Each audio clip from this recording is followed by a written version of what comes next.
Қайырлы күн достар, сіздермен Аяжан, менің каналыма қош келдіңіздер. Бүгін сіздермен творожный пирог жасайтын боламыз. Алдымен електен өткізілген ұнымызға бөлме температурасындағы сары майымызды салып, жақсылап араластырып аламыз.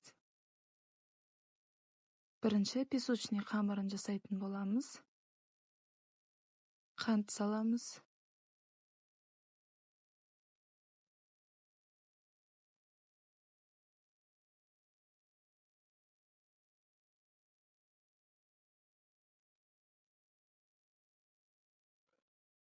Қопсытқыш 1 шай қасық. 1 жұмыртқа салып, қамыр илейміз.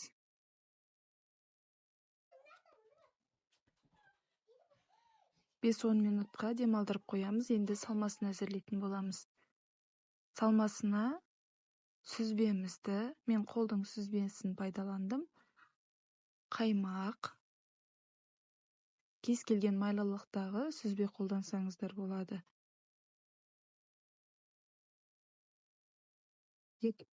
Қант саламыз. Кукурузды крахмал.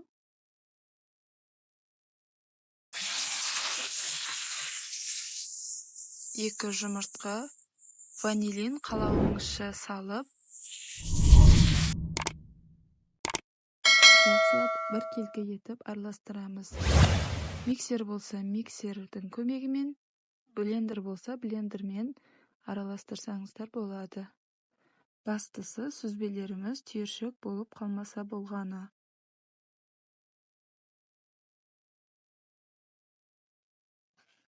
Рецепт ұнаған жағдайда каналыма тіркеліп лайк басуды ұмытпаңыздар.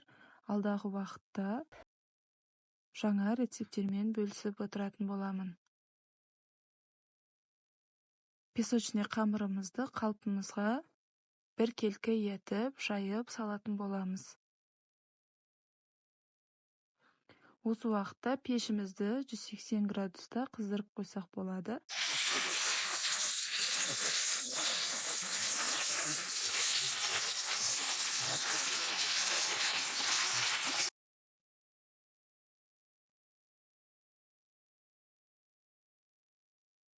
Қамырымызды вилкамен азғана тесіп қоямыз. Қамырымыз қатты көтеріліп кетпес үшін. Бір келкі етіп вилкамен жасап аламыз.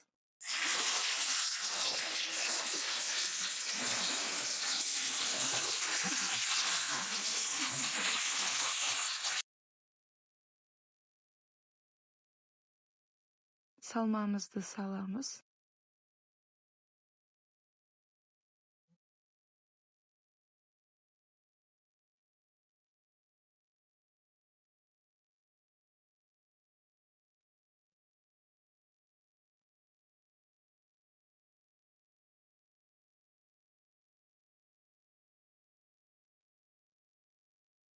Бір тегіс етіп,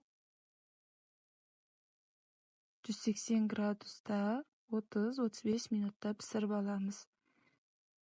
Және де пешіңізге байланысты мен 180 градуста пісірдім.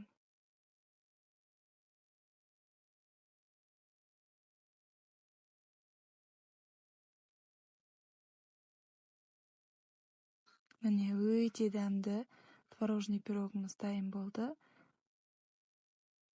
Салқын жерге 3-4 сағатқа қойып қоямыз. Кейіннен кесіп, ұсына беруге болады. Сатылымға шығарсаңыздар да болады. Өте дәмді болды. Ас болсын баршаңызға.